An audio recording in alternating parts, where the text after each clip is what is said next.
Bridges on Air. Tulay sa himpapawid. Panagsanib na puwersa ng PBS Radyo Pilipinas World Service at Commission on Filipinos Overseas. Magsisilbing tulay sa himpapawid para sa Filipino diaspora. Dala ay balita, impormasyon at serbisyo publiko na mag-uugnay sa pamahalaan at OFWs sa iba't ibang panig ng mundo. Bridges on Air. Tulay sa himpapawid. Tampok din ang mga Pilipino na nagbibigay inspirasyon, kampyon ng kultura, tradisyon at katatagan ng Pilipino sa kapwa Pinoy saan man sa mundo. Bridges on Air. Tulay sa himpapawid. Dito sa Radyo Pilipinas World Service.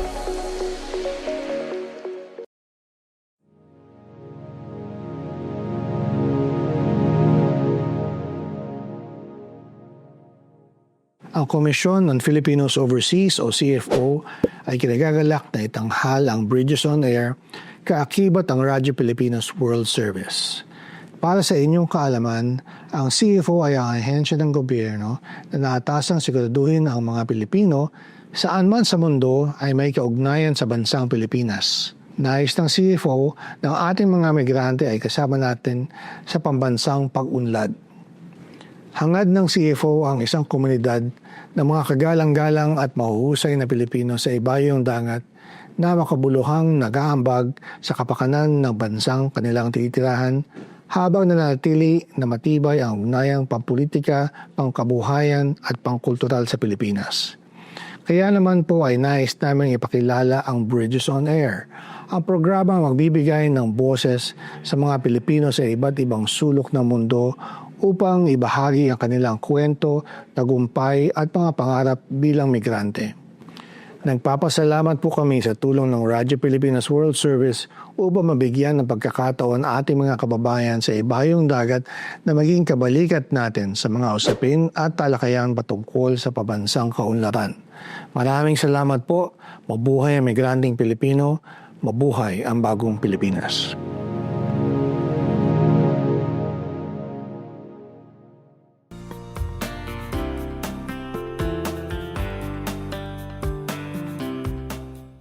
Magandang araw muli sa ating mga tagapakinig at taga-subaybay dito sa ating himpilang Radyo Pilipinas World Service. Narito na naman tayo para sa isang edisyon ng Bridges on Air, ang programang binuo sa pagtutulungan po yan ng Radyo Pilipinas World Service at ng Commission on Filipinos Overseas. Kami pa rin po ang inyong kasama sa araw na ito. Ako po si Steph Vicente ng Radyo Pilipinas World Service, pansamantalang humahalili po sa ating kasamang si Ray Sampang at syempre as always kasama po natin si... At ako naman po si Ares Gutierrez para sa Commission on Filipinos Overseas. So ayun, Sir At twinning Ares. na naman tayo. Kaya nga, Saktong-sakto. Na naman.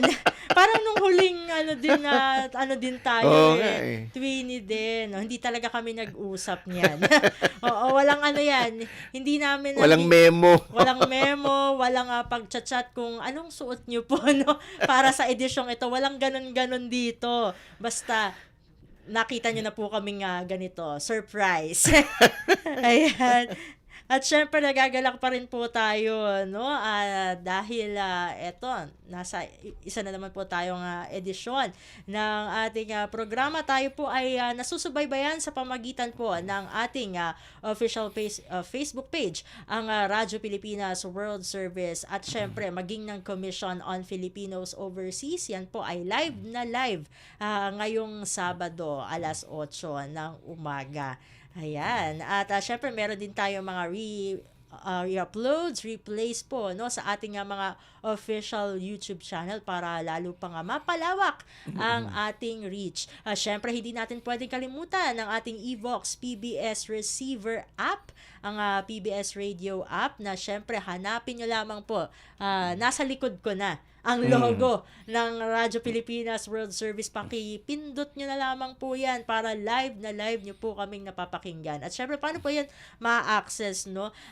Syempre, punta po sa Google Play Store para dun sa mga gumagamit ng Android phone. Sa App Store naman para sa mga gumagamit po ng iPhone. Dun nyo po mada-download, ma-install itong Evox PBS Receiver app na syempre bukod sa Radyo Pilipinas World Service ay makikita nyo rin po dyan ang ating mga sister stations. At syempre, hindi natin pwedeng kalimutan ito. Buti nakabalandra na sa aking harapan at baka makalimutan kong i-promote, no, ang ating shortwave radio na naging posible naman po sa pagtutulungan ng ating mother agency, ang Presidential Broadcast Service, at ng United States Agency for Global Media o USAGM na kilala rin bilang Voice of America.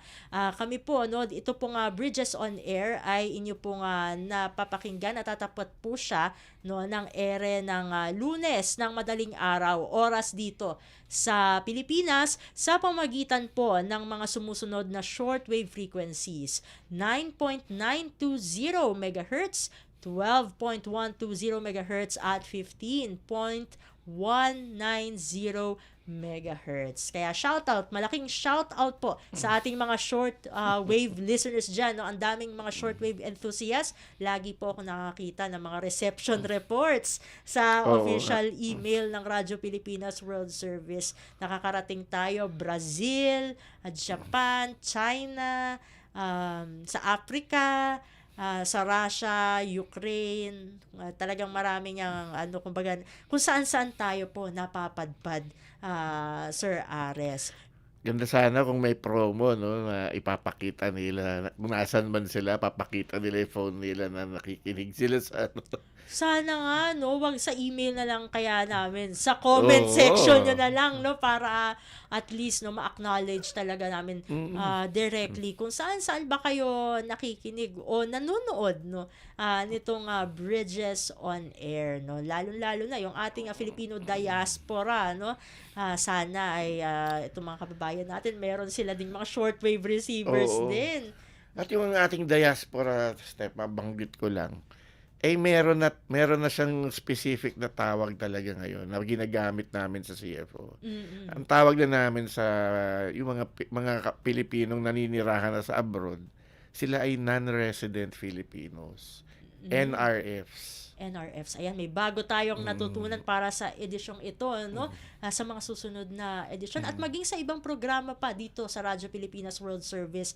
Yun na ang ating magagamit na terminology, non-resident Filipinos, NRFs. Ayan. Kumbaga parang word for the day. Ang ating ganapan ngayon sa Bridges on Air. At syempre, no, alam naman natin sa unang bahagi ng ating programa ay ating pinadadaan ang mga mahalagang anunsyo at balita, no, mula sa CFO na ihatid sa atin ng ating CFO community correspondent.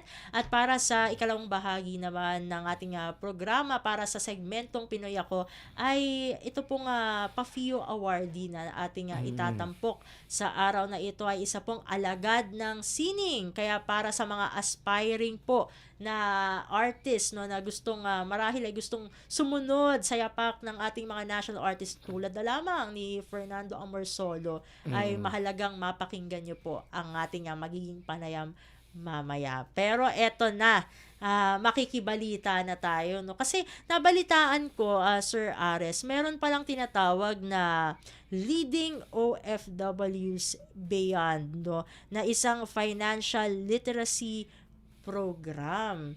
Ayan, para sa mga, kumbaga yung mga magaling sa salapi, no? Oo. Kasi importante itong programa ng financial literacy, lalo na sa mga OFWs natin, no? Kasi ang dami rin nating natatanggap na mga kwento na yun nga, parang hindi sila nakaipon or hindi nila na iayos yung kanilang finances. Kaya pinupush talaga ng CFO yung financial literacy para yun naman, yung pinaghirapan naman sa abroad ay may pupuntahang karapat-dapat. Tama naman yun, Sir Ares, no? Kasi kailangan laging may backup plan eh. Kasi tulad nung ating mga nababanggit dito, no, sa Bridges on Air, ang ating mga overseas Filipino workers, hindi lang pang remittance yan. Oo. Kaya itong mga programa na ito ay mahalaga para kahit paano ay magkaroon ng backup plan, no? Tulad na lamang ngayon may crisis. At may Oo. mga nagpapa-repatriate na OFWs, no. Bukod dun sa assistance na binibigay, syempre nagbibigay naman talaga ng assistance ang Mm. ating pamahalaan, pero importante lagi na may backup plan. Mm. Hindi, kumbaga Kasi mahirap empleyado lang. hindi naman laging ano hindi laging sumisikat ang araw. Tama Parang 'yun. Tama 'yun, Sir Ares, 'no. Applicable, although masabi natin applicable naman sa lahat, 'no, na katulad sa atin, 'no. Hindi lang tayo dapat mga empleyado lang, dapat nag-iisip din tayo beyond mm. dun sa ating trabaho kasi hindi natin masasabi, merong lalo na ngayon may mga uncertainties talaga, 'no, dulot ng krisis at lalong-lalo na pagdating dun sa ating mga overseas Filipino workers, no. At upang itong leading OFWs beyond financial literacy program ay ating pong maipaalam, no, ng maigi sa ating publiko, lalong-lalo na sa mga tagapakinig ngayon, taga-subaybay ng Bridges on Air, ay meron po tayong makakasama, syempre as usual, na CFO Community Correspondent. Siya po ay Senior Emigrant Services Officer mula sa Project Management Division ng CFO. Walang iba kundi si Sir Warner Dawal. Sir Warner, welcome po sa Bridges on Air. Hello, magandang araw po Sir Ares, Ma'am Steph, at thank you for having the Peso Sense program po na maibahagi ang aming pong programa sa Bridges on Air para mas marami pa pong mga kababayan natin ang makaalam sa programa po na ito. Sir Warner, Yes, sir. ipakilala naman natin sa tagapakinig ng Radyo Pilipinas World Service. Ano ba itong Peso Sense project na pinapatakbo ng inyong team? Opo, sige po. Sir Ares, bali ang Peso Sense project po ay isang programa or proyekto po ng ating Commission on Filipinos Overseas na naglalayon po na mabigyan ng gabay ang ating mga kababayan abroad, yung mga non-residents Filipinos po, na tulungan po sila na maging financially literate.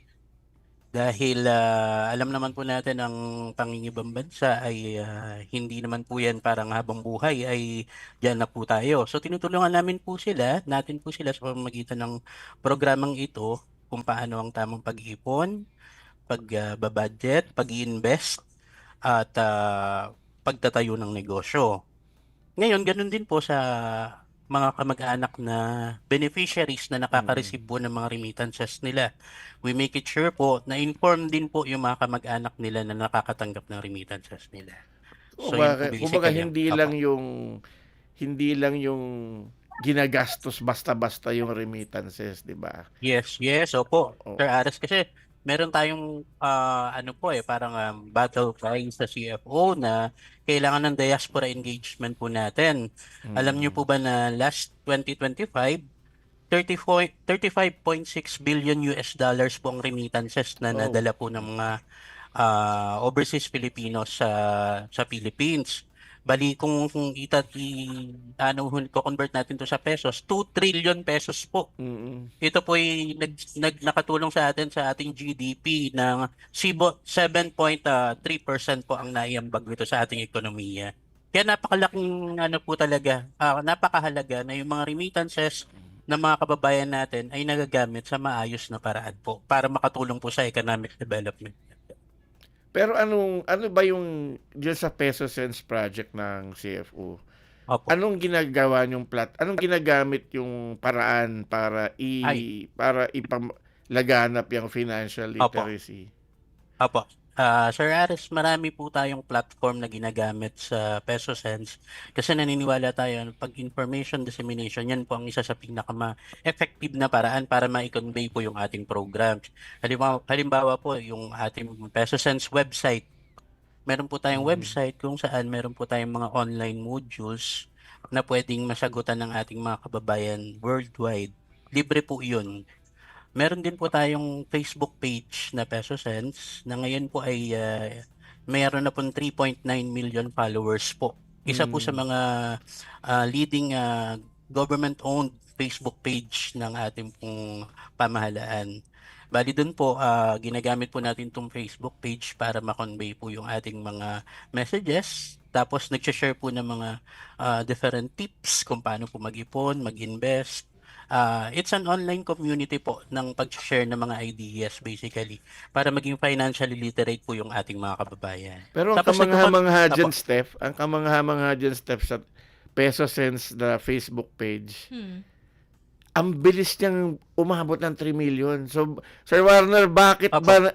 bakit ba lumaki ng ganyan ang Peso Sense community? Opo. Ang Anong secret sauce ninyo diyan? Ang ano po kasi sir, nung mga panahon na inumpisahan po namin ang Peso Sense, wala sa Facebook, parang konti pa lang po yung parang nagpo-promote ng financial literacy gamit ang Facebook. So nauna po ang Peso Sense page. Isa pa po, mga relatable po yung pinopost natin para mas madali pong maintindihan ng ating mga kababayan. Actually, yung mga Ipon Challenge po, yung mga alkansya po na sinishaden, yun po ay Oo. nagmula po Doon sa sa inyo Peso yan Sense. Opo. At napansin namin, Sir Ares, no, na ang mga kababayan talaga natin, gusto nila talagang matutong financially. Napakamahal po kung kukuha po tayo ng mga parang financial mentor, magbabayad pa Oo, yung tayo. coaches. So, parang sa pamamagitan ng Peso Sense, parang nakakuha po sila ng libreng online mentor para sila man po ay matuto, magkaroon ng financial knowledge po. So, yun po yung nakikita namin talaga, Sir Ares. Pero Talaga meron naging din effective kayong po siya. di ba? From time to time meron kayong parang online talk show. Si Yes. Steph ang main MC doon. Si Jairus. Oo Si nga. Jairus. Madalang bayan. Kaya nga, Oo. host din dito. Oo. Opo, si Jairus po yun. Ang tawag po doon yung Peso Sense Vlog na Oo. pinapalabas po natin kung saan nag-i-invite po tayo ng mga financial experts. Meron na po tayong na-invite na yung head po ng Philippine Stock Exchange, si Sir Attorney Roel Refran, na interview po natin. Na-interview din po natin yung Land Bank, yung RCBC, tsaka Go Negosyo. Bali dito po dinidiscuss naman po yung yung about sa topics ng pag-save, pag-i-invest, pag-i-invest sa stock market. Kasi sila po yung mga expert pagdating dito sa mga ganitong topic. So, ang Peso Sense po parang nagiging nagiging outlet po kung paano po maiparating yung mga information na ito sa ating mga kababayan. Siguro, no, medyo umano muna tayo sa peso sense, no, kasi Yes, sir. ang gusto namin malaman kung ano ang magiging bahagi, no, ng CFO doon sa leading OFW sa financial literacy program. Go ahead, Sir Apo. Warner. Itong leading OFWs sa Bayan, actually partner po ang Peso Sense dito sa programang ito. Ito po ay advokasya po ng JCI Manila. So nakipag-partner po sila sa atin para magbigay po ng libreng financial literacy program sa ating mga overseas Filipino workers. So basically ang topics po na diniscuss po dito is yung pag-save, pag-invest, kung paano po ang tamang pag-handle ng personal finance at yun nga po internal development. Usually ito po ay ginagawa sa office ng DMW sa Department of Migrant Workers sa Makati po. So, sa ating mga kababayan po na mga overseas Filipino workers or mga non-resident Filipinos, libre po ang pag-attend nito. Ini-invite po namin na kayo, kung meron po kayong libreng oras, pwede po kayong magpa-reserve or pumunta dito po sa Leading OFs Beyond program po ng JCI Makati in partnership with CFO po. Ayun. So, yan ang ating kumbaga yung balita na natanggap natin mula kay Sir Warner, no? Yes po. Bukod dun sa inyong mga nabanggit, no, kasi sabi nyo nga po ito ay spearheaded po, no, ng JCI kung saan nakikipagtulungan nga po, no, ang CFO. Sino-sino pa po yung mga kumbaga mga kasama dito, mga involved po, no, para mas lalo syempre natin na ma-educate ang ating mga kababayan pagdating po sa financial literacy. Oo, bukod po sa CFO, ang isa sa mga partner din po ng ating, ito po yung leading OFs Beyond ay yung DMW po mismo, yung isa sa mga government partners po nila. Meron din po silang partner, kami po yung pakikipag-partner namin, yung Lead Beyonds. Mga private institutions po ito na tumutulong sa ating mga overseas Filipinos para magkaroon po or magkaroon ng knowledge about financial literacy. And then ano rin po, mga partners din po, mga Palawan Pawn Shop, East West Bank, may mga private partners din po na nag-sponsors po ng ating programa para mabigyan ng serbisyo yung ating mga OFWs at non-resident Filipinos na gusto pong umattend sa training na ito at magkaroon ng knowledge about financial literacy po. Sir Warner, kailan ba itong leading OFW Opo. sa Yung Beyond? Opo, yung pinaka-recent po na amin pong na-conduct is yung nung April 24 po. Ito nung last Friday, 2 to 6 p.m. po. Ngayon, abangan nyo na lang po yung susunod po ng mga announcement ng CFO at ng JCI Makati para sa mga susunod na events po na magkakaroon po kasi series of po kasi to trainings, hindi lang po siya parang one-shot training. So, mag-schedule po ulit. We will post it in our social media pages po kung kailan po yung next na schedules. Sir Warner, Apo. matanong ko lang, singit ko lang tong tanong na to. Yeah, sir. Yung minsan napagawi ako dyan sa boardroom, nakita kita na ikaw ang nagmo-moderate ng parang merong contest among Filipino schools tungkol sa financial literacy. Ano ba yung ginagawa nyo dun? Ay, yun po sir ay parang pong orientation po about stock market sa ating mga Philippine schools overseas. Kasi hawak din po ng isa sa mga constituents po ng CFO, di ba Sir Ares, ay mga Philippine schools overseas, yung mga estudyante na nag-aaral sa iba't ibang panig ng daigdig, usually mga anak po ng OFWs, anak ng mga non-resident Filipinos.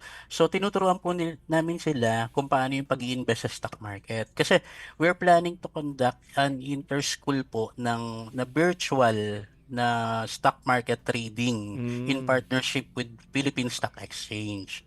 So before the actual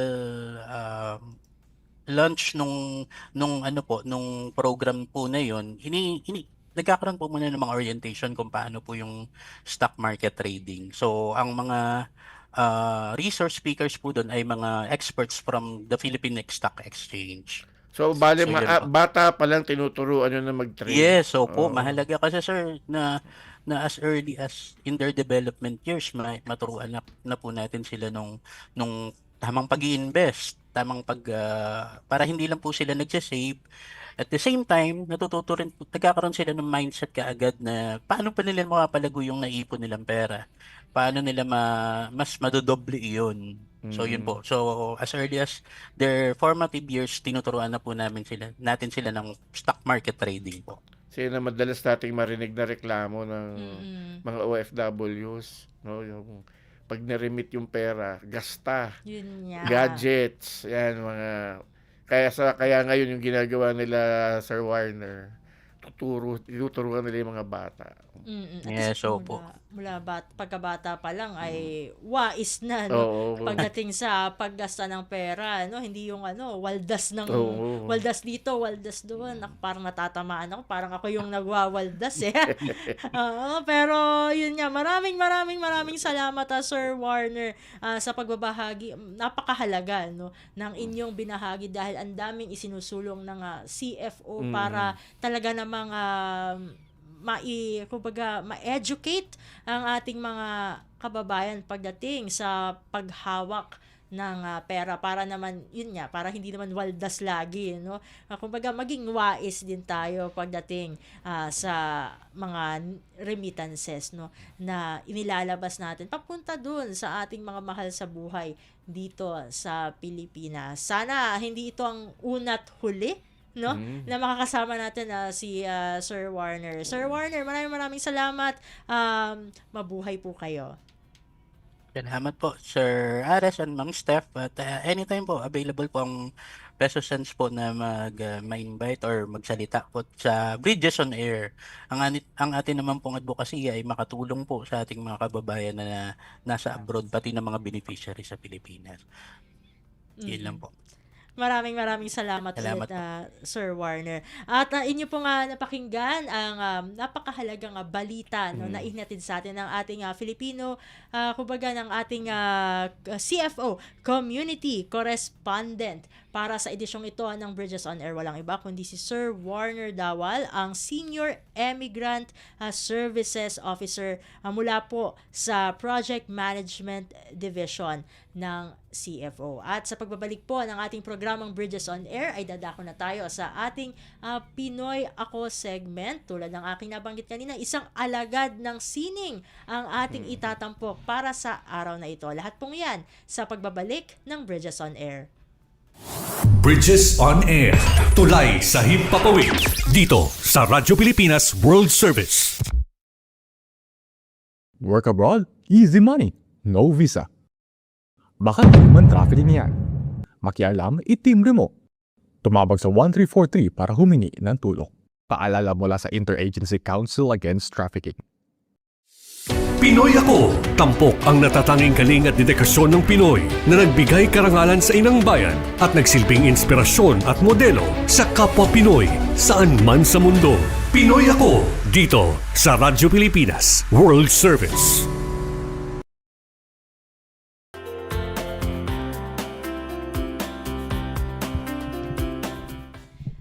Tayo nagbabalik na sa ating programang Bridges on Air para sa ating segmentong Pinoy Ako. Ako pa rin po ang inyong kasamang Steph Vicente ng Radyo Pilipinas World Service at kasama pa rin natin syempre si Aris Gutierrez po para sa Commission on Filipinos Overseas.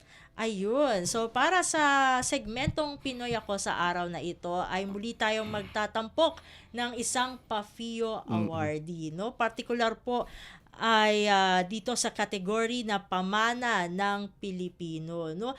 Sir Ares, bago ang lahat, no, syempre, maisingit natin, baka makalimutan, hanggang kailan na lang ba ang nominations? Ay, oo, yung PAFIO Award, yung Presidential Awards for Filipino Individuals and Organizations Overseas.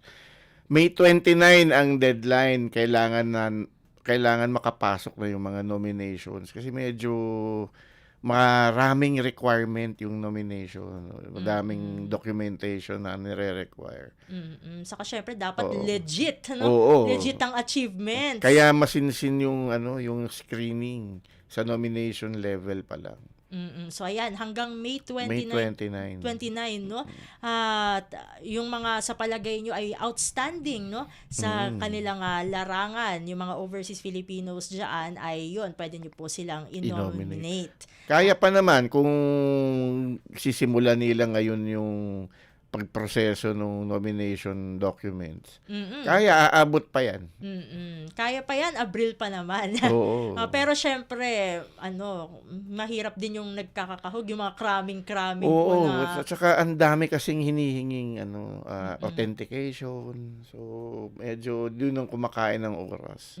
Para maiwasan ang madugong proseso, agahan na Oo. ang pagpapasa. At mabalik tayo, no? Sabi ko nga kanina ay isang PAFIO awardee ang makakasama natin. Particular, 2014 siya nagawaran, no? Nitong pamana ng Pilipino Award. Walang iba kundi si Ma'am Lolita Valderrama Savage. Ma'am Lolita, welcome po sa Bridges on Air. Magandang umaga po sa inyong lahat. Maraming salamat po sa pagsama nyo po, no, dito sa aming programa, no. Yung unang-unang napansin namin ay kayo po pala ay isang artist, alagad ng sining. Kaya ang unang-una namin itatanong sa inyo ay paano po kayo nagsimula bilang isang artist? Okay. Ang kasimulaan ay nung pinanganak ako. Palagay ko nung pinanganak ako, pinanganak din ang aking artistry. Yeah. So God gave me that talent, I think, and He had planned, I think, my destiny to become an artist all my life. So I didn't have much choice but to follow that destiny. And also, art has been a part of my childhood because on my father's side, are all musicians. They all sang and they all played instruments, musical instruments. But I became an artist, which is also a form of a painter, which is also a form of art. Yeah. Pero ma'am, nung kabataan po ninyo, paano po kayo nagsimula pa-drawing? Meron po ba kayong ginagaya or ano yung nakahiligan yung i-draw? Wala po. Nung maliit pa lang po ako, 3-4 years old, nagdo-drawing na ako. So my nanay, to pacify me, she would give me just a piece of paper and pencil and I would be happy. So it began very, very early in life. So that developed, from 4 years old to until I became, bigger in elementary school and high school and college. I pursued art all my life. Matanong ko lamang po, Ma'am Lolita, no, dun sa inyo pong mga gawa, ano po yung masasabi na pinaka naging, kumbaga, yung influence po, no, na nagbibigay inspirasyon sa inyo sa tuwing gagawa po kayo ng isang, kumbaga, yung obra?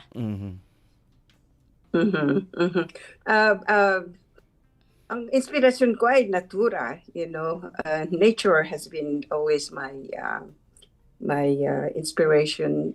I grew up in Manila, which was a very chaotic city.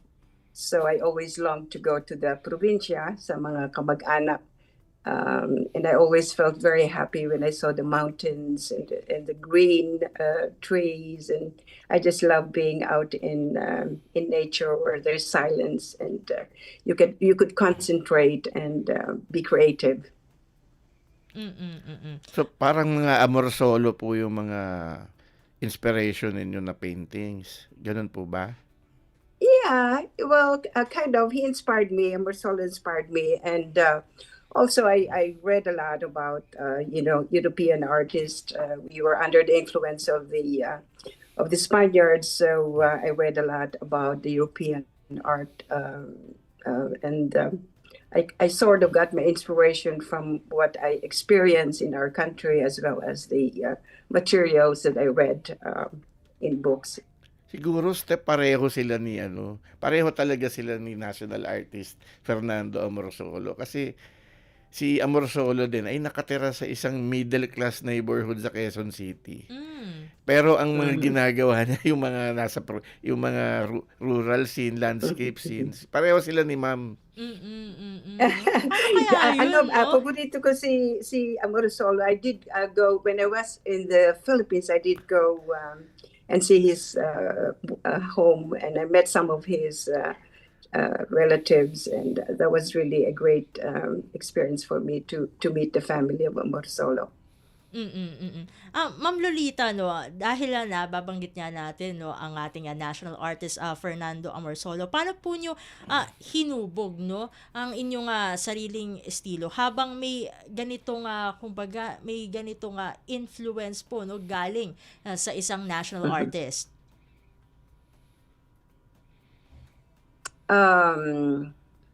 I think can you just repeat that question, please? Sure po, Ma'am Lolita, no. Bali ang gusto po kasi naming malaman ay given na syempre isa sa mga influence, no, na sa inyo, no, ay si Fernando Amorsolo, ay paano po ninyo hinubok ang inyong sariling estilo sa pagpipinta habang may ganitong malalim na influensya?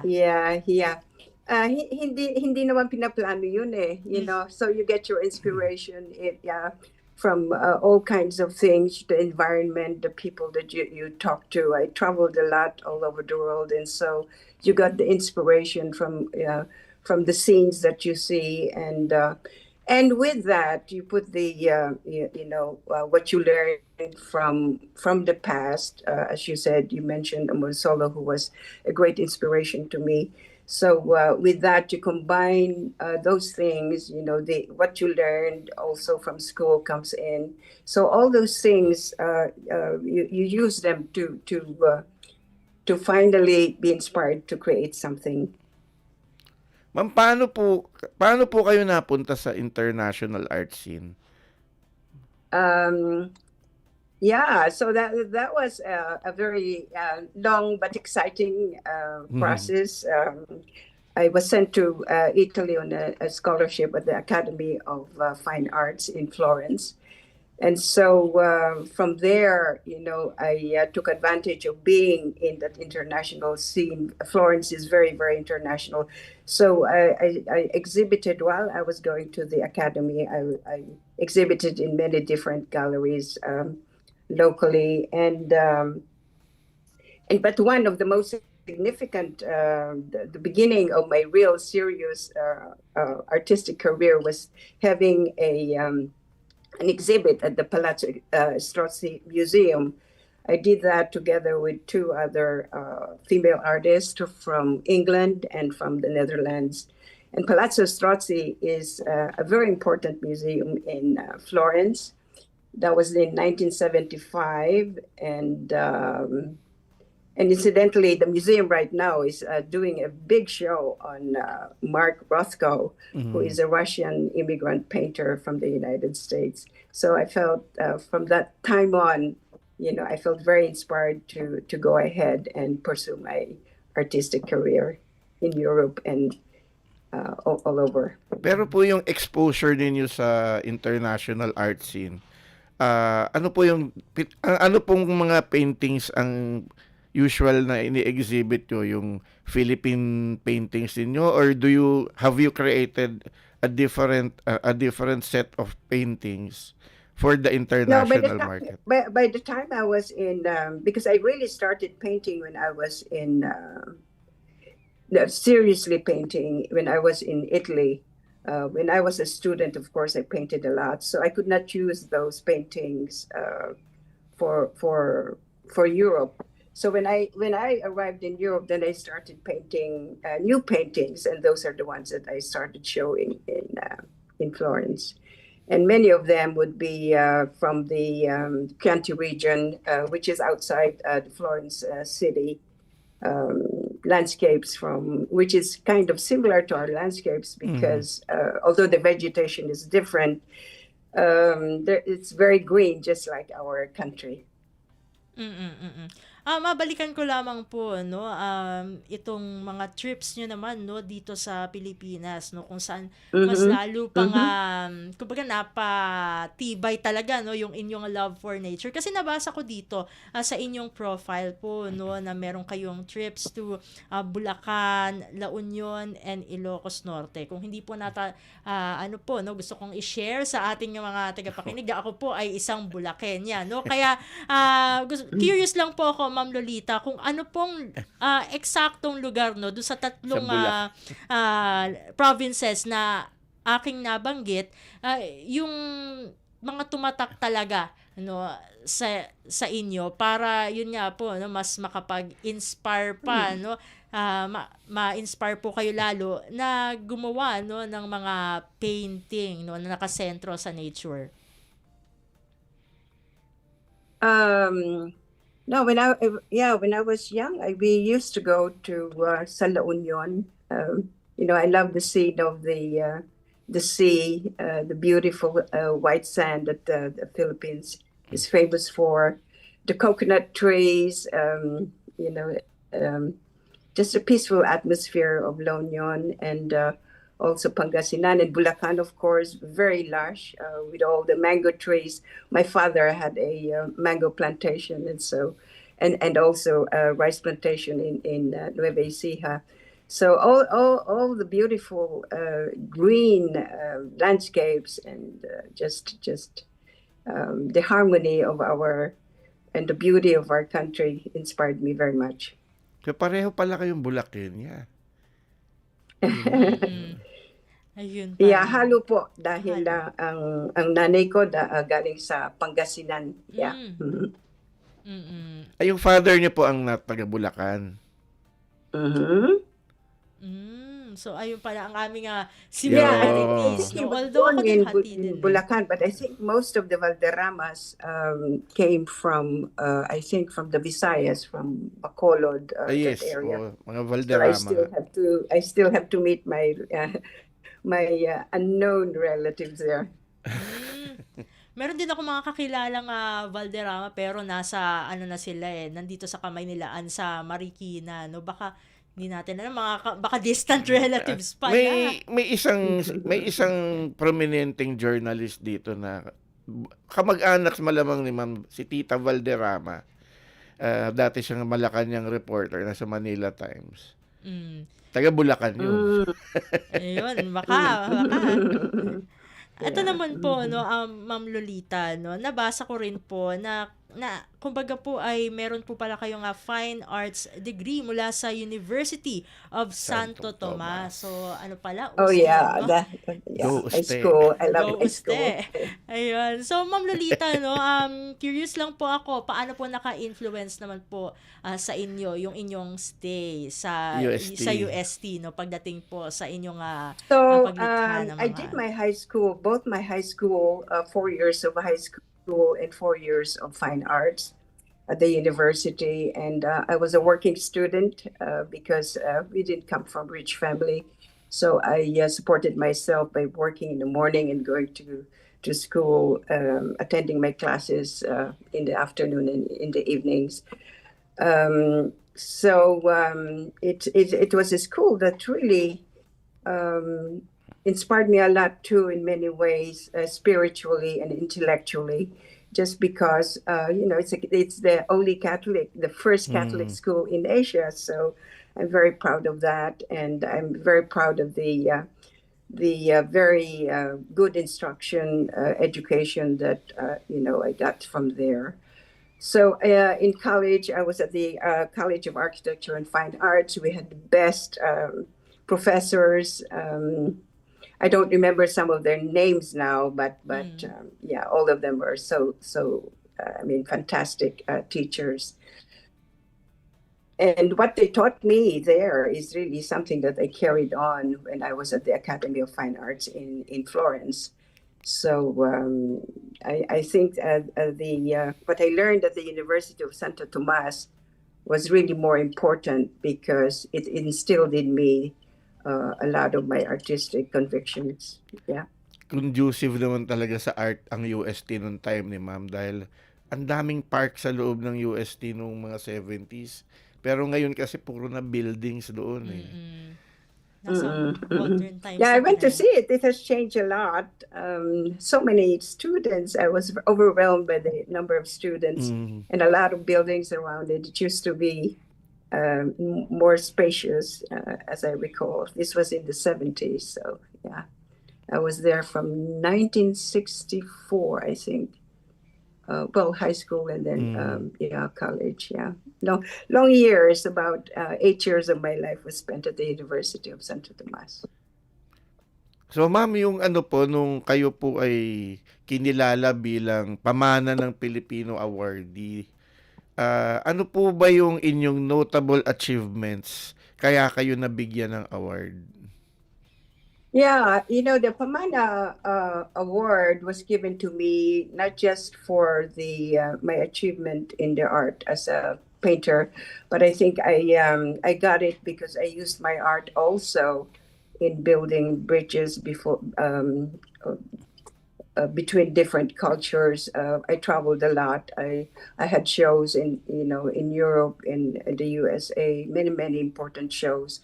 And so during my shows, I invite people from different parts of the world. They become my friends. And so I've established many friendly relationships.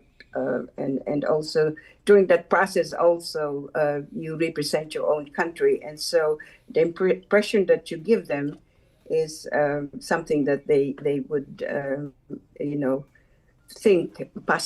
positively think about your own country and your people as well. So I carried my art with me, and in my heart I had the Philippines and used my art to carry the message of goodwill. Let me say that. Yeah. cultural goodwill, and yeah. Mm. Ito naman po, Ma'am Lolita, no? Paano niyo po mailalarawan ang tema ng nostalgic landscapes sa inyong mga obra at bakit ito patuloy na umaantig sa puso ng inyo pong audience?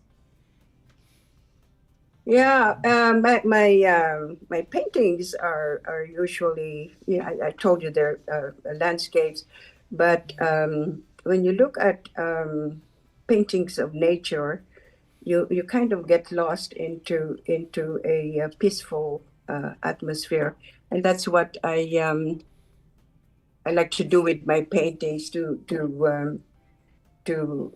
portray peace and respect for nature, which is very, very important. I think also to silently also meditate about your existence in this world, your relationship with other people, and yeah, and so on.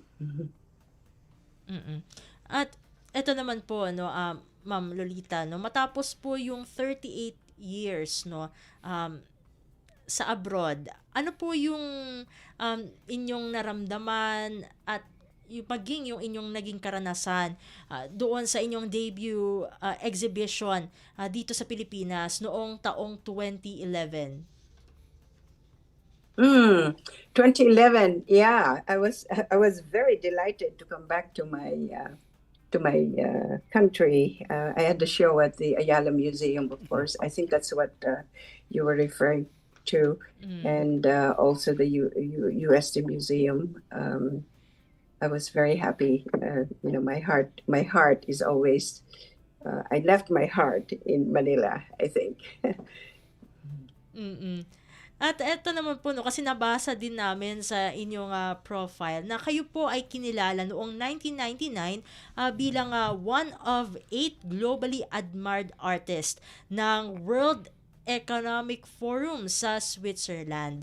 Ano po ang kahalagahan ng mga ganitong pagkilala, no, bukod sa PAFIO Award, no, sa inyo pong kabuuan na career bilang isa pong alagad ng sining? Yeah, I actually, yeah, it shows my age, but I have to admit, I was actually the very first Filipino artist that exhibited there, and at the World Economic Forum, and that was a big honor. But also, it was a big honor to exhibit in other places. After that, I was the first Filipina to exhibit at the Casa di Dante in Florence. And then I exhibited with other famous artists at the Victoria and Albert Museum in London. And of course, I had this fantastic exhibit at the Palazzo Medici Riccardi Museum in Florence, Italy, which was sponsored by the city of Florence and Bloomberg company in New York. So all this recognition really was very inspiring. In 2017, I received the Premio Lorenzo de' Medici Award, which is a very high and prestigious prize that's given to artists, scientists, politicians, to keep the essence of the Renaissance alive. And also 2 years ago, I think that was the grandest acknowledgement of my artistic career. I had an exhibit at the Palazzo Vecchio Museum, the museum which houses also the works of the Renaissance artists, Michelangelo, Vasari, Donatello. All these great artists were in the same building where I had my exhibit. So for me, as a Filipina, I was very proud to be in the most prestigious museum in the world, in one of the most prestigious museums in the world, Palazzo Vecchio. Meron po ba kayong scheduled exhibit dito sa Pilipinas para naman makita ng mga kababayan natin yung inyong mga paintings? I don't know. Did you see the exhibit I had at the Palazzo Vecchio in 2023? No, ma'am, hindi I should po send namin that to you. nakita. I should send that to you because that was Yes. very important. Yeah, as I just said, that was very, very important. Yeah. Mm. But anyhow, I think I got going back to the Pamana Award. I think that I also got that not just for my painting, but also because I use my art to help other people as well. You know, not just connecting bridges, but also I use my art in humanitarian purposes. I would always direct the proceeds of my exhibitions. When I sell my art, I donate to organizations that help the poor, the children, and also upcoming young artists. And speaking of that po, Ma'am Lolita, no, ano po ang nagtulak sa inyo na gamitin po ang inyong sining upang makatulong po no sa mga nasalanta ng kalamidad tulad na lang po no sa bagyong Yolanda? Yeah, no, I just said that you know I like to use my art to help other people. And so during that time, I think I remember now the storm, the big storm. So whenever I could help people with my art, I do it because that's a calling, the part of my calling as an artist. And speaking of kumbaga yung paggamit niya po ng sining for humanitarian reasons, no. Curious po kami kasi meron palang inyo pong sinusuportahan ng ilang non-profit organizations tulad ng Mayi Theater Company, Namaskar Foundation, World on Stage, Tambelina Fund at iba pa. So, paano niyo po binabalanse ang pagiging isang artist at pagiging aktibo sa iba't ibang non-profit organizations na sumusuporta sa mga batang artist? Yeah, I don't know. I think I get my energy from above, from heaven, from God. I managed to do all these things all together somehow.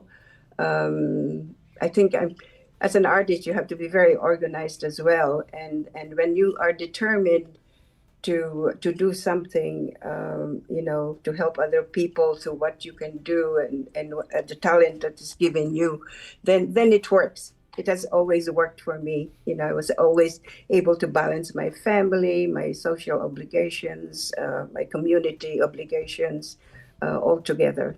Yeah. Sa inyo naman pong pananaw, gaano po kahalaga ang papel ng sining sa pagbibigay inspirasyon at paghilom no sa mga komunidad na dumaranas po ng krisis, lalong-lalo na po no dun sa nabanggit niya kanina na inyo pong pagtulong para sa rehabilitation efforts for Typhoon Yolanda?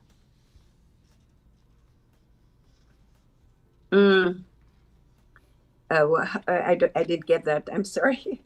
Sure po, no problem po, no. Bale sa inyo pong perspective, sa inyo pong pananaw, gaano po kahalaga ang papel ng sining sa pagbibigay po ng inspirasyon at paghilom po sa mga communities na dumaranas po ng krisis tulad na lamang po ng nangyari noong bagyong Yolanda? Okay. Napakatagal na nun, hindi ko maalala lahat ng details, but you know, any disasters like Yolanda, I think whatever you do, if you're an artist or any other profession, if you're in a position to help other people, you will do it. If you're in a position and you have something that you can share with those who need you, you will do it. Yeah. So yeah, my art has always helped me to help other people, which is really a big thing for me. Yung ulitin ko lang siguro yung kailan mag-exhibit si Ma'am Lolita dito sa atin sa Pilipinas. Kailan daw po kayo? Pag inimbita po ninyo ako.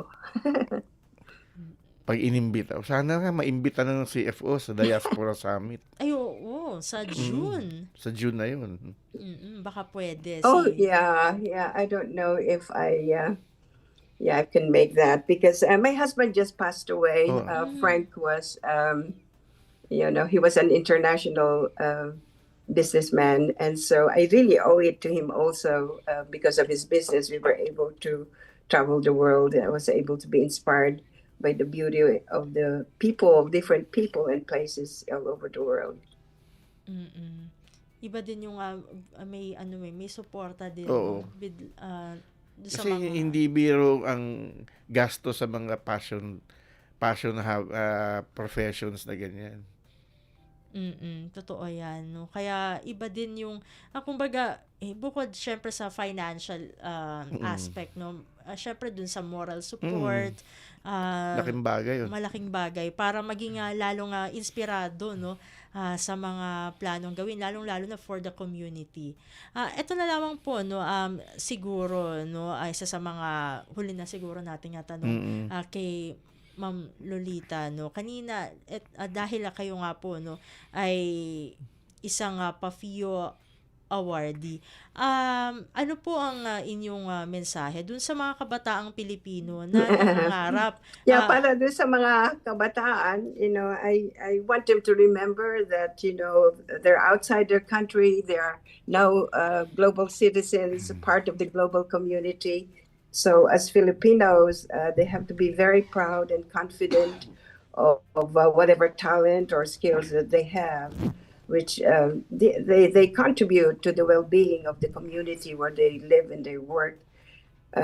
Also, they should remember that whatever image that they give in the community where they live will be the image that they will think about our own people and country, and our country, native country. So they should always do their best, whatever talent that God gave them. They should develop these talents and try to excel in whatever work they do. And whatever good that they learn from absorb from other cultures, they should take that in and blend it with what good that we have in our local Filipino costumes. They also, I think, should learn other languages. This opens a lot of doors, learning other languages. And it's so easy for us Filipinos because in our country we have so many languages and dialects, and we have that ability to learn them easily. So they should take advantage of that ability.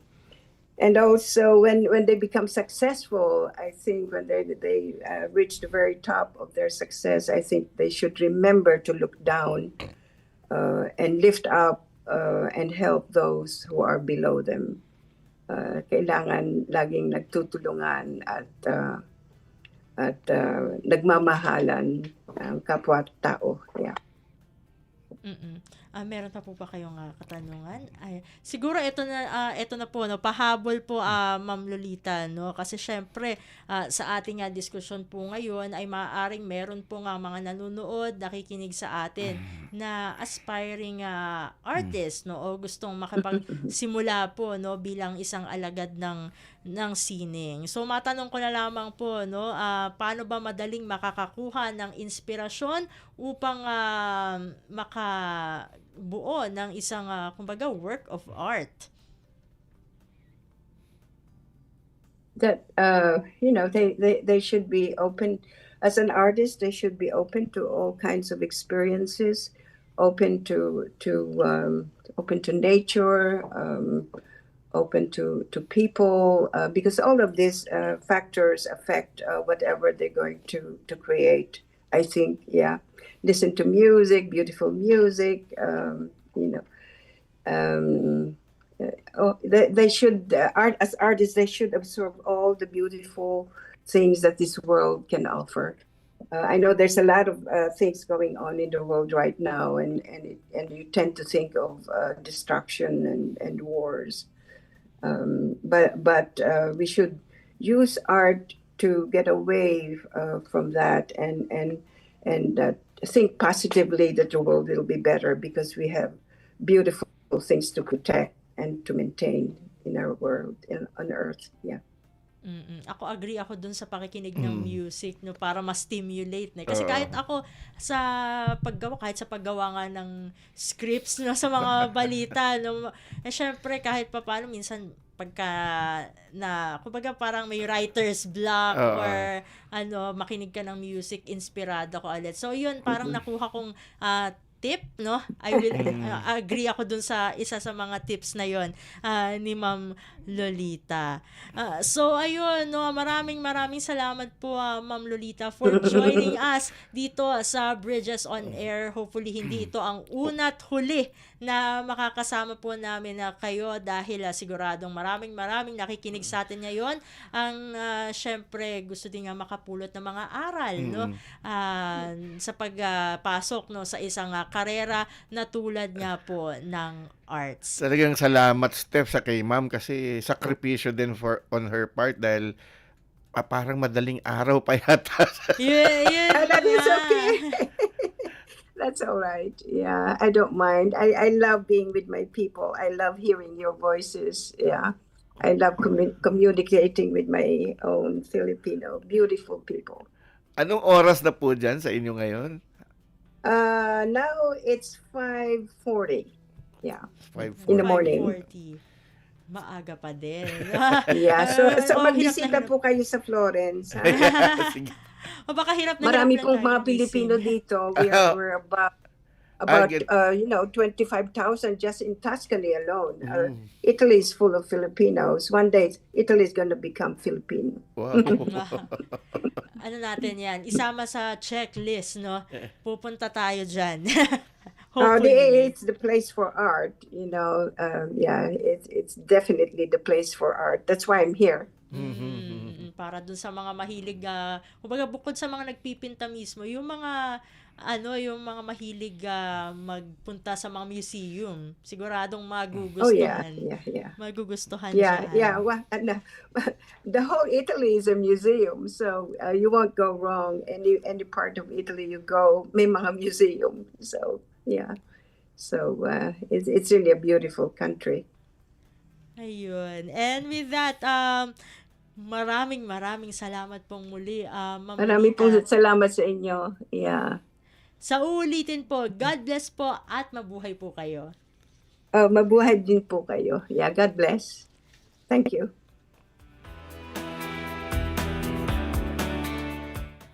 At atin po nakasama dito sa segmentong Pinoy Ako, ang 2014 PAFIO Pamana ng Pilipino Awardee, walang iba kundi si Ma'am Lolita Valderrama Savage. Talagang ilalagay ko na sa bucket list ko yung pagpunta sa Italy.